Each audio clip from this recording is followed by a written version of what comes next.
नमस्कार। आज हम एक दिलचस्प चर्चा करने वाले हैं मॉर्गन हाउसेल की किताब द साइकोलॉजी ऑफ मनी के हिंदी सारांश पर।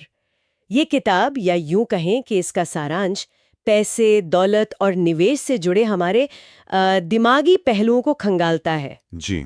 और ये सारांश साफ कहता है कि पैसा कमाना गणित से ज्यादा ना व्यवहार का खेल है। मतलब आपका बर्ताव कैसा है। हाँ, और इसी बात को समझाने के लिए एक बड़ा गजब का उदाहरण है सारांश में। एक तरफ रोनाल्ड रीड, एक मामूली चौकीदार, कोई फैंसी डिग्री नहीं, लेकिन उन्होंने सिर्फ बचत और लंबे समय के निवेश से करीब 80 करोड़ रुपए बना लिए। और दूसरी तरफ एक टॉप यूनिवर्सिटी से पढ़ा लिखा, ऊंची तनख्वाह वाला वॉल स्ट्रीट एग्जीक्यूटिव, और वो दिखावे के चक्कर में कुछ गलत फैसलों की वजह से दिवालिया हो गया। बिल्कुल, ये उदाहरण एकदम सटीक है। ये दिखाता है कि पैसा कमाना और पैसे को संभाल कर रखना, उसे बढ़ाना, ये दो बिल्कुल अलग अलग हुनर है। और सफलता अक्सर इस बात पर निर्भर करती है कि आपका व्यवहार कैसा है, ना कि सिर्फ आपको ज्ञान कितना है।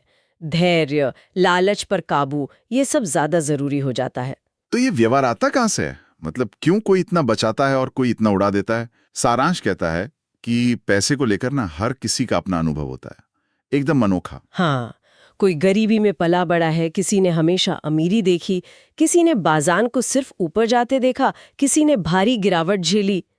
तो जो एक के लिए समझदारी वाला फैसला है ना, वो दूसरे को एकदम पागलपन लग सकता है। अच्छा, तो मतलब हमें दूसरों के पैसों से जुड़े फैसलों को जज नहीं करना चाहिए। सही है। कम से कम उनके नजरिए से समझने की कोशिश तो करनी ही चाहिए। कोई शायद बहुत ज्यादा कंजूस लगे, पर हो सकता है उसने बहुत मुश्किल वक्त देखा हो, और कोई बहुत जोखिम ले रहा हो क्योंकि उसने कभी बड़ा नुकसान झेला ही नहीं। सबकी अपनी कहानी है। और वापस रोनाल्ड रीड पर आते हैं। उनकी सफलता का राज था धैर्य और कंपाउंडिंग। ये कंपाउंडिंग या चक्रवृद्धि ब्याज जो कहते हैं, इसे एक आसान शब्दों में समझाएंगे, ये है क्या असल में? जरूर। देखिए, कंपाउंडिंग का मतलब है जब आपके निवेश पर जो मुनाफा हुआ वो भी वापस निवेश हो जाता है, और फिर वो मुनाफा भी मुनाफा कमाने लगता है। अच्छा, तो ये एक तरह की मशीन है जो धीरे धीरे शुरू होती है और वक्त के साथ इसकी रफ्तार बहुत तेज हो जाती है। लेकिन दिक्कत ये है कि इसका असर दिखने में सालों लगते हैं, और यहीं पर हमारा मनोविज्ञान, हमारी भावनाएं आड़े आती हैं। हाँ, हमें तो सब कुछ जल्दी चाहिए होता है। बिल्कुल। लंबा इंतजार करना, खासकर जब बाजार ऊपर नीचे हो रहा हो, बहुत मुश्किल होता है दिमागी तौर पर। यहीं पर धैर्य की जरूरत पड़ती है। रीड ने यही किया। और ये धैर्य सिर्फ पैसा बनाने में नहीं, बल्कि उसे टिकाए रखने में भी चाहिए, है ना? सारांश कहता है कि पैसा कमाना शायद फिर भी आसान हो, पर उसे अपने पास बनाए रखना ज्यादा मुश्किल है। ऐसा क्यों? हाँ, ये बहुत अहम बात है, क्योंकि पैसा आने के बाद अक्सर हमारा अहंकार जाग जाता है, दिखावा करने का मन करता है।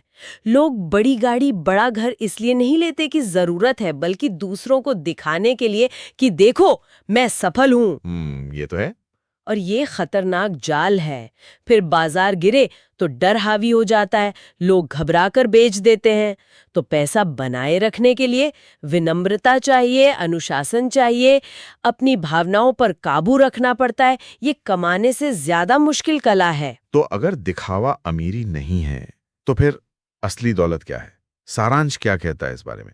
असली दौलत है आजादी, अपने समय पर, अपने फैसलों पर पूरा नियंत्रण होना।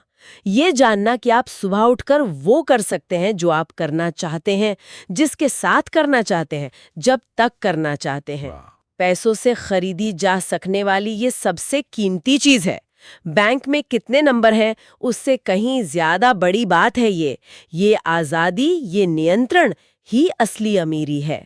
और इसी नियंत्रण से जुड़ा एक और विचार है, ये जानना कि कब रुकना है या कितना काफी है।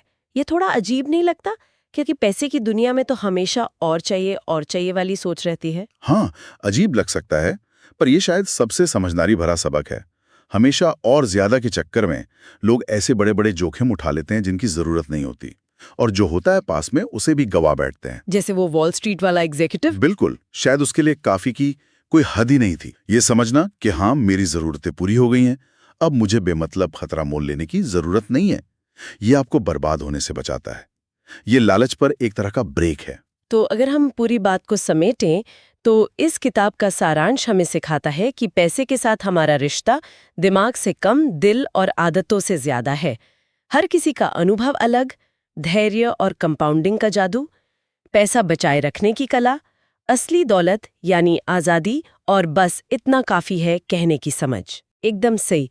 जैसा सारांश बार बार कहता है, पैसा व्यवहार का खेल है, विज्ञान का नहीं। आपकी आदतें, आपके डर, आपका सब्र, यही सब तय करता है आपकी आर्थिक सफलता।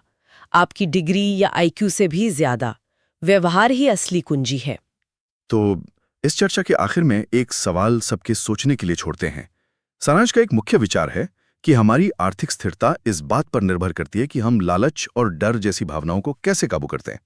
तो सवाल ये है कि अपनी वित्तीय सुरक्षा के लिए अपने खुद के व्यवहार के किन पहलुओं को समझना